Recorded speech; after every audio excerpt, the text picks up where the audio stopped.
Hi, my name is Glenn McGovern. I'm an aviation attorney with Instrument and Commercial Ratings. We're here at Sun & Fun to discuss the NASA 277 form and the Aviation Safety Reporting Program.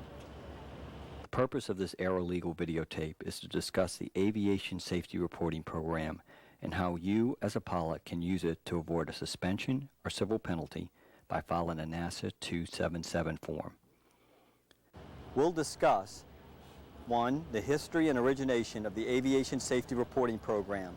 2. The guarantees of confidentiality under FAR Part 91.25, which prohibits the use of NASA forms for enforcement purposes.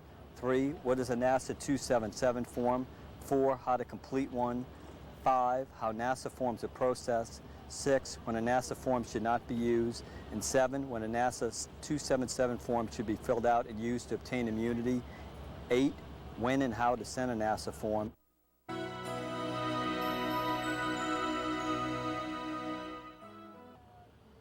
Before we discuss these topics, though, I want to discuss how important the NASA 277 form is.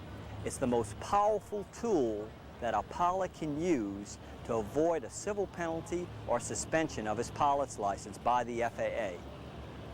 Remember when you were a child and used to go to the horror movies and they had a vampire who would attack a heroine, and the heroine would at the last moment produce a cross, and that would stop the vampire cold in his tracks from doing his evil deed? Well, it's the same thing with the NASA 277 form. It will stop a FAA inspector dead in his tracks from pursuing a civil penalty or other action against the pilot. All the pilot has to do is file it timely and produce the receipt for the inspector, and it will stop him dead in his tracks from pursuing an enforcement action against our heroine pilot.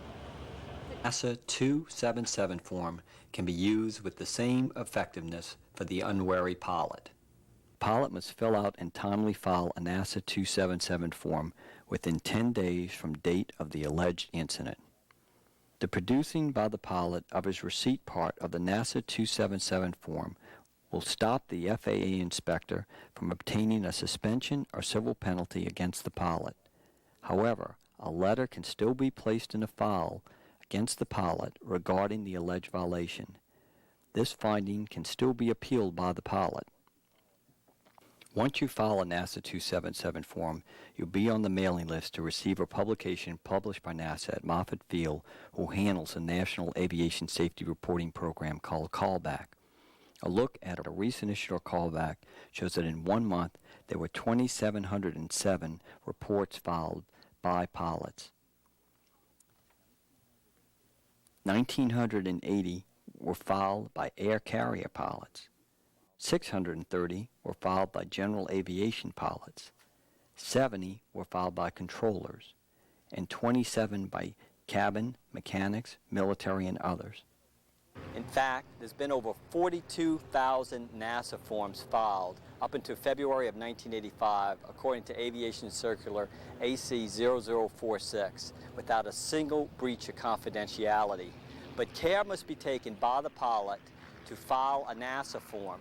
For if he files it in the wrong instance, such as an aviation accident or where he's involved in criminal wrongdoing, this information will be turned over to the NTSB or to the criminal justice system.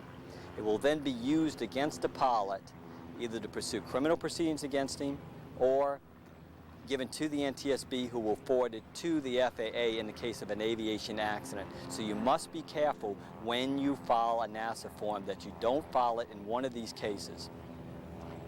First, let's talk about the history of the NASA 277 form and why this program came into existence.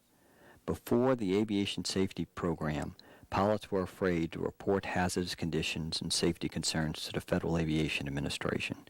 The problems inherent in this situation of the distrust of the Federal Aviation Administration by pilots in reporting safety problems was brought to light in an accident years ago near Dulles Airport, Washington, D.C.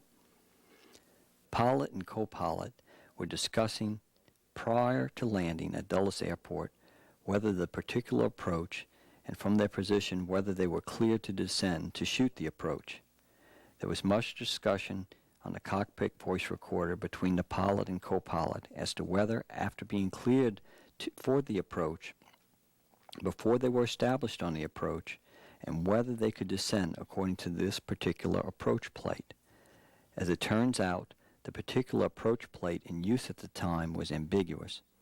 Many pilots had inadvertently descended illegally below the minimum descent altitude for the approach. After a discussion with the co-pilot, the captain elected to descend after being cleared by the approach controller to descend, but before being located on the initial at the initial approach fix. After they descended, the plane hit a mountain, killing all persons aboard.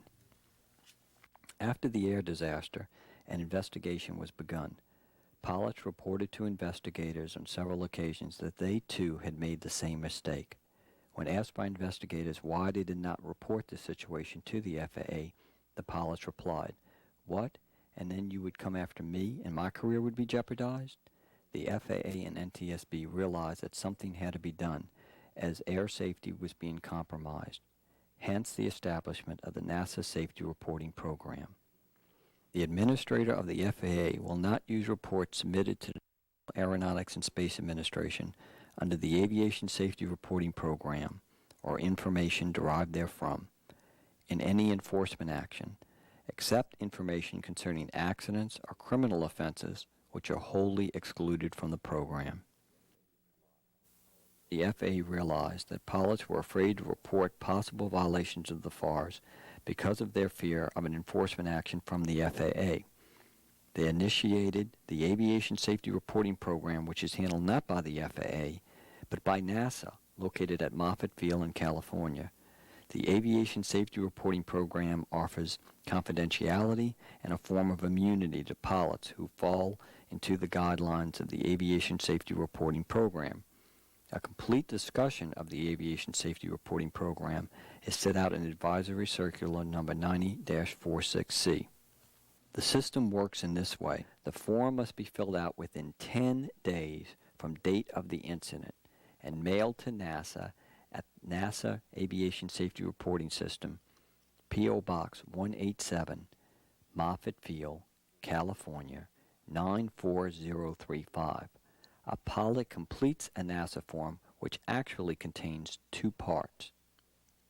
Top part of the form contains an identification strip. The identification strip contains a name and address of the pilot. This part of the form will be removed and mailed back to the pilot with a time and date stamp. The remainder of the form and the information contained therein is then transferred by NASA to a magnetic medium tape.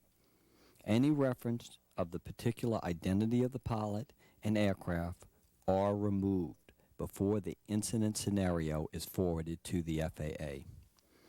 The pilot can then check off that he has filed a NASA 277 form and forwarded it back to the FAA attorney handling the enforcement matter, should an enforcement situation arise. Thereafter, a letter will be sent by the FAA to the pilot stating that there will be no suspension or civil penalty.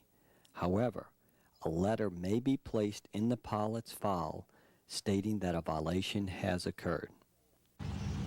A pilot may appeal this finding as set out in the letter that a FAR violation has occurred. However, there will be no civil penalty and there will be no suspension of the pilot's license. All he will receive is a letter which will be placed in his airman file, and he can appeal this. Let's take a closer look at the NASA form. What's Les? How come we don't have a citation yet? Because we haven't sold enough videos yet. Well, John and Martha King have one. Good point. However, I recommend that you send it by certified mail, return receipt request. The reason for sending it by certified mail is so that you will have a record of when the NASA form was mailed. Remember, you have the burden of proving to the FAA that a NASA form was timely filed. Therefore, I recommend you go to the post with your certified mail receipt stub, have it stamped and mailed off to NASA, keeping your certified mail stub as further proof of the timely mailing. You should also receive the identification strip from NASA, but the certified stub is additional insurance in case a strip is lost in the mail and not returned to you timely. At the top of the form, the identification strip asks for your home and work numbers. The reason for this is that there may be further questions to follow up on regarding the incident that a NASA staff member may want to ask you. The form also asks for your name and address so that the people at NASA can mail you back your identification strip. Also lists the type of event or situation, the date of occurrence, and the time of the occurrence. The reason for this information is so that it is clear what incident you are filing a NASA form for.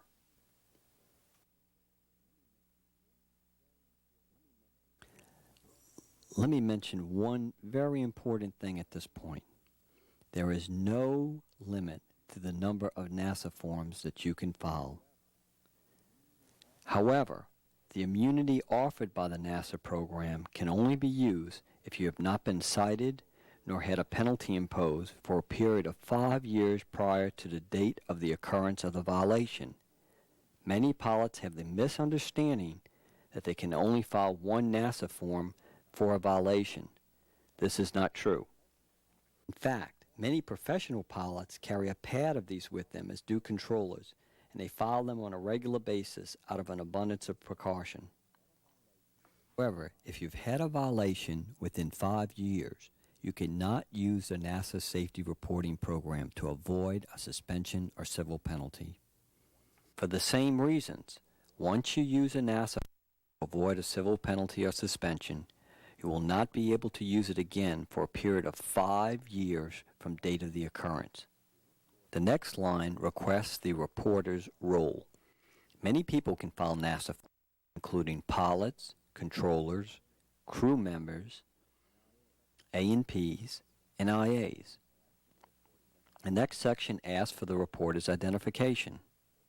It is important to note that each person who seeks immunity that the NASA Safety Program provides must file his own NASA 277 form to obtain such immunity. One report cannot be filed for all crew members. Each crew member must file his own report.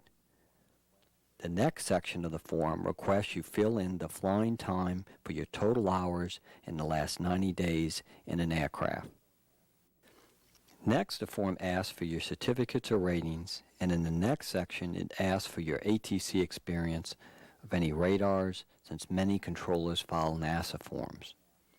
The form asks for the description of your own and any other aircraft involved in the situation. The form requests information as to the type of aircraft, for example, whether low wing, high wing, size, passenger seats, gross weight, and number of engines. Next, information is requested regarding the operator, whether it is a scheduled airline, a supplemental carrier, an FBO flying school, commuter, air taxi, private pilot, etc. The next information requested is regarding the type of airspace, locale, whether controlled, uncontrolled, special use, the airway route, or other types of airspace. The form then requests that you list the ATC advisory service that is used, whether ground, local, center, Unicom, approach, departure, flight service station, or other facility. The next section of the form requests information regarding the flight conditions, whether VMC, IMC, or other special weather. Information is also requested on light and visibility, whether daylight, dusk, dawn, night, including ceiling visibility and RVR. The form also requests information regarding the altitude, whether MSL or AGL, the nearest city and state, and the specific location by reference to an airport, NavAid, or other fix. The aircraft flight phases at the time of occurrence, whether pre-flight, takeoff, cruise, hover, etc., and if there is a conflict, whether any invasive action was taken, and the estimated miss in feet, vertical, and horizontal. The next section describes the event situation. The NASA people are interested in how the problem arose, the contributing factors, how it was discovered, and the corrective actions. They are also interested in human performance considerations, including your perceptions, judgments, decisions, actions, inactions, or factors affecting quality of the performance. There is space at the bottom of the form and also on the back of the form if additional information is needed. You can also use additional paper if needed. However, I recommend for you to be concise and brief. Merely describe in the minimum details necessary the particular event and what violations occurred. This is not the place to write a diary that will show possible pilot incompetence and therefore deny you NASA immunity. Briefly state the time, date, and place the event occurred, what happened, how it was discovered, corrective actions. I would advise you to be brief and not say any more than is necessary to make sure you obtain the necessary immunity and to advise NASA of the necessary information and merely notify them of the violation or safety hazard. If you have any questions, obtain counsel or call AOPA if in doubt what to put on the form. NASA processes aviation safety reports that are initially screened for information concerning criminal offenses, which will be referred properly to the Department of Justice and the FAA. In other words, if you are involved in any sort of criminal violation, such as narcotics, flying contraband in your aircraft, you will not obtain immunity, but the NASA form will be used to prosecute you by the Department of Justice and an action taken by the FAA. The forms are screened for information concerning accidents, which will be referred promptly to the National Safety Board and the FAA. In other words, if you file a report which involves an aviation accident as defined by the National Transportation and Safety Board regarding NTSB Part 830 rules, this information will be referred to the National Transportation and Safety Board and the FAA. Note the NASA form has a small note which states, reports discussing criminal activities or accidents are not de-identified prior to the referral to the agencies outlined above. If you make a mistake and report a criminal violation or an NTSB-defined accident as defined under Part 830, the information will be used against you in proceedings by the Department of Justice or the FAA. Determining when there is a criminal violation is pretty easy. Determining when there is an NTSB-defined accident is not always so easy. We discussed Part 830 of the NTSB rules in Volume 3 of Alchemy series entitled Aviation Accidents. We're not going to go into full discussion since we reviewed that in the previous tape, but let's just briefly talk about accidents and things you should be concerned with. NTSB Part 830.2 provides, aircraft accident means an occurrence associated with the operation of an aircraft which takes place between the time any person boards the aircraft with the intention of flight and all such persons have disembarked, in which any person suffers death or serious injury, and in which the aircraft receives substantial damage. Note that this requires 1. The operation of the aircraft with the incident taking place between the time any person boards the aircraft with the intention of flight and which such persons have disembarked. 2. There must be an intention of flight. 3. A person must suffer death or serious injury. 4. The aircraft must receive substantial damage. If a person suffers a serious or fatal injury which results in death within 30 days of the accident, this also requires reporting to the NTSB. If an injury occurs, you have to go to Part 830 and read the definitions very closely. I recommend you consult with an experienced aviation attorney. You must also take a look closely at the definition in Part 830 of substantial damage. Substantial damage means damage or failure which adversely affects the structural strength, performance, or flight characteristics of the aircraft, and which would normally require major repair or replacement of the affected component. Engine failure or damage limited to an engine. If only one engine fails or is damaged, bent fairings or cowling, dented skin, small puncture holes in the skin of fabric, ground damage to rotor or propeller blades, damage to landing gear, wheels, tires, flaps, engine accessories, brakes, or wingtips are not considered substantial damages for the purpose of this part. Some tricky examples to note: a pilot who falls and herniates a disc in his back, which requires substantial hospital stay after disembarking from a flight on a stairway of his Learjet, would be an accident. Pilots who land gear up in an aircraft damages the propeller and does damage creating dents in the skin or small puncture holes in the skin or fabric, or damage to the landing gear without structural damage to the aircraft hull, would not be an NTSB-defined accident.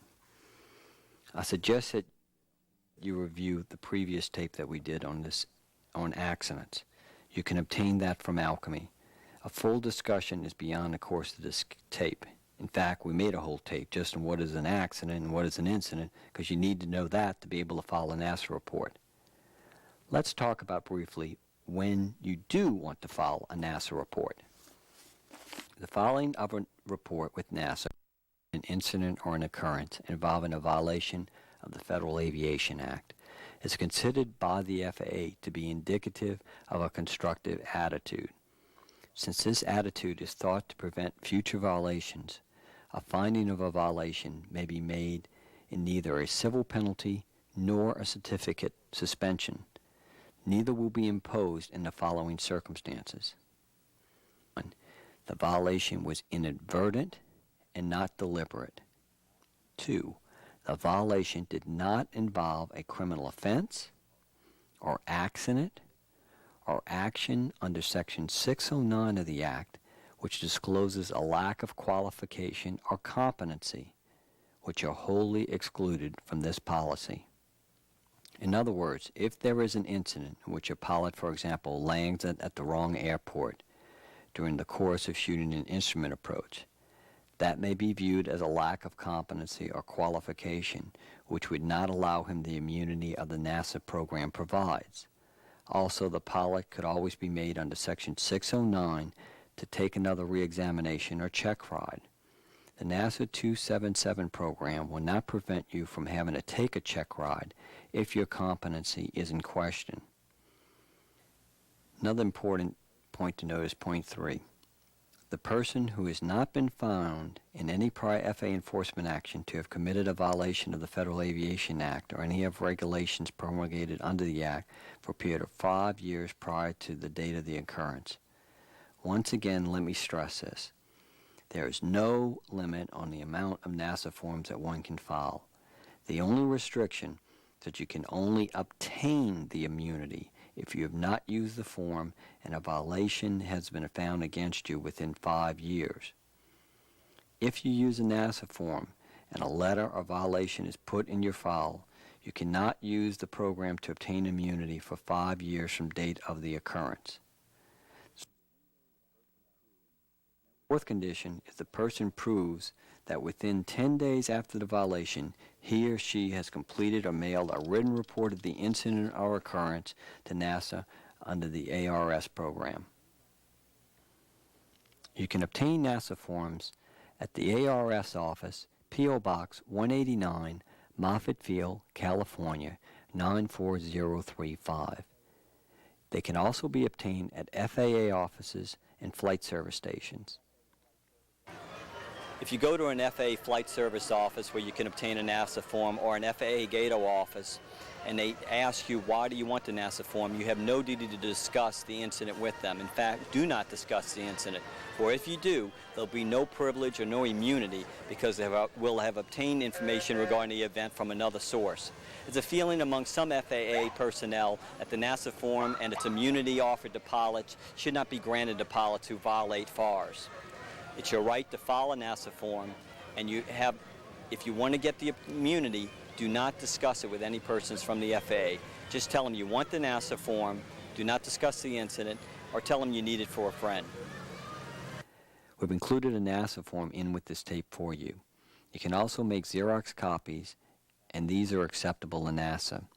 In fact, I believe if you put the basic information, the time, date, the incident, where it occurred at, etc., on a separate sheet, that would probably be acceptable to NASA, but I don't recommend you doing that. Use the form or a Xerox copy of the form, send it by certified mail within 10 days of the incident as we discussed. Well, that pretty well sums up the Aviation Safety Reporting Program and how you as a pilot can use it to avoid a civil penalty or suspension. If you have any questions as to how to fill out a NASA form or when you can use a NASA form to obtain immunity, please feel free to give me a call at the number listed below or call AOPA at the below listed number. If you are an AOPA member or a member of the AOPA Legal Services Plan, which I recommend you become a member of, you can contact them at the phone number and address listed below to obtain further information and legal advice. Well, it was great discussing the NASA 277 form and the Aviation Safety Reporting Program for you. It'll work for just about any pilot to prevent a suspension or civil penalty.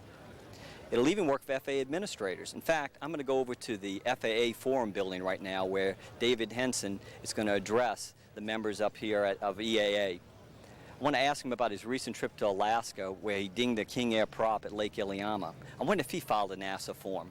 You know, it works for FAA administrators too. Yes, sir. Yeah, Glenn McGovern, I'm an aviation attorney. I got two questions.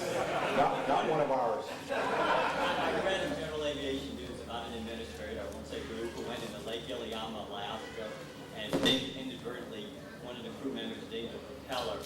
And I was just wondering, after, this is a hypothetical question, going through that experience, whether you use an enforcement, the punitive nature of enforcement in FAA proceedings and dealing with pilots has changed.